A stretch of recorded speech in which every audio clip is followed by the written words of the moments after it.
올해 대학교에 입학하는 손나영 씨. 대학생이 된다는 설렘도 잠시 등록금 고지서를 받고 놀랄 수밖에 없었습니다. 450만 원이 넘는 등록금 가운데 100만 원 가까이 되는 금액이 신입생만 내는 입학금이었습니다. 저는 당연히 그냥 그 금액을 내라길래 그냥 냈는데 입학금이 있는지는 잘 몰랐어요. 입학금에 대해 모르는 건 손 씨뿐만이 아니었습니다. 고지서를 출력을 하는데 등록금 말고 또 자질구레한 게 많이 있더라고요. 입학금이란 걸 그때 처음 보고 알았어요.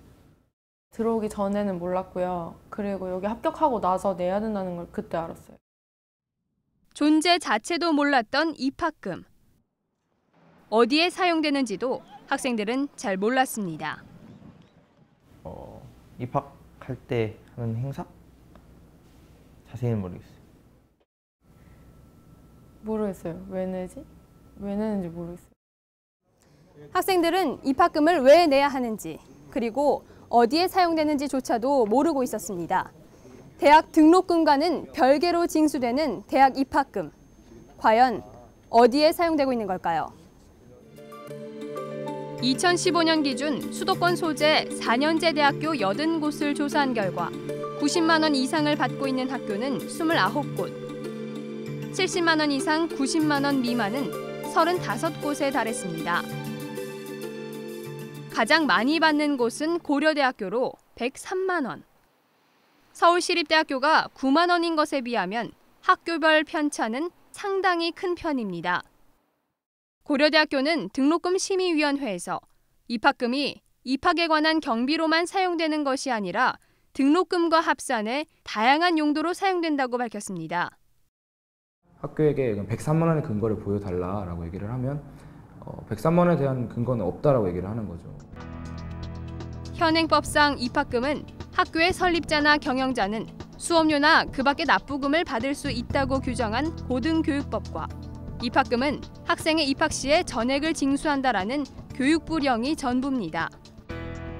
즉, 대학이 제멋대로 입학금을 징수하고 있더라도 이를 제재할 법적 근거는 사실상 없는 셈입니다. 이렇게 입학금의 용도와 산정 근거가 모호하기에 대학들은 수업료와 함께 주된 수입원으로 활용하고 있었습니다. 입학금을 다양한 용도로 사용하고 있다고 대답을 했습니다. 예를 들어서 교직원 인건비나 학생 복지비로 사용하고 있다고 대답을 했는데요. 이것은 등록금과 전혀 차이가 없는 것입니다. 홍익대학교의 경우 입학금을 학생 신분을 취득하는 데 필요한 비용이라고 밝혔습니다. 쉽게 말해 대학생이 되는 입회비로 100만 원에 가까운 비용을 내는 겁니다. 이외에 대부분 대학은 입학금을 별도 지출 항목으로 구분하기 어렵다며 정확한 사용 내역을 밝히지 않았습니다. 약간 회피를 하는 건지 정확하게는 잘 모르겠어요. 학교에서 정확하게 좀 공개 같은 걸 할 때 조금 우린 제대로 하고 있다라고 명시하지만 이게 저희가 봤을 때는 그렇게 딱 명확하게 공개한 것 같지는 않고 일단 계속해서 요청은 해서 자료를 받아보려고 하고 있고요. 전문가는 대학들이 산출 기준 없이 자의적으로 입학금을 징수하고 있다고 말합니다.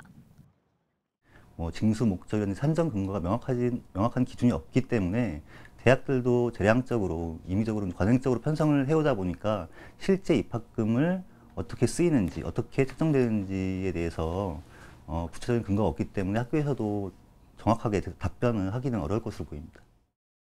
이를 부담해야 하는 학생들과 학부모는 입학금이 어디에 쓰이는지도 모르는 채 100만 원 가까이 되는 금액을 울며 겨자 먹기로 내고 있는 겁니다. 지금도 알바를 하고 왔지만 한 달 일해가지고 50만 원을 채 못 받을 때도 있는데 이걸 2달을 일해서 벌 수 있는 돈이니까 학생이 감당하기는 조금 부담되는 건 사실인 것 같아요. 일방적으로 입학금이 얼마다 혹은 학생회비가 얼마다 이런 것보다는 그게 데이터가 있을 거니까 전년도 대비해서 이러이러 하기 때문에 학생 수 대비 경비 얼마 이래서 n분의 1 혹은 이렇게 해서 산출이 된다 이렇게 해주면 학부모로서는 훨씬 더 믿음이 가겠죠. 이와 관련해 교육부에 관련된 규정이 있는지 물어봤습니다. 입학금을 구체적으로 어떻게 이제 하도록 돼 있냐 그런 거는 없고요.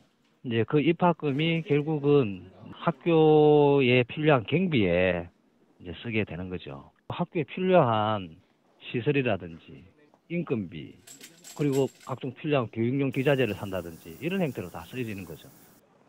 이렇게 신입생 관리와 무관한 홍보비나 시설비 등으로 사용하더라도 관리나 제재가 곤란한 상황. 국민권익위원회는 입학 관리를 위한 지출 항목을 법령에 규정하고 이에 근거해 입학금 산정 집행 세부 지침을 마련하라고 지난 2013년에 교육부에 권고했지만 아직까지도 잘 지켜지지 않고 있었습니다. 입학금의 거품을 빼고 그 책정 기준을 대학이 아닌 교육부가 합리적으로 투명하게 정하도록 하는 고등교육법 개정안이 통과가 되면 이 문제가 해결될 수가 있는 것이죠. 합격이라는 기쁨에 취해 덜컥 내버리게 되는 대학 입학금. 학생들은 자신들이 낸 돈이 어디에 사용되고 있는지 여전히 궁금해하고 있습니다. TBS 류밀희입니다.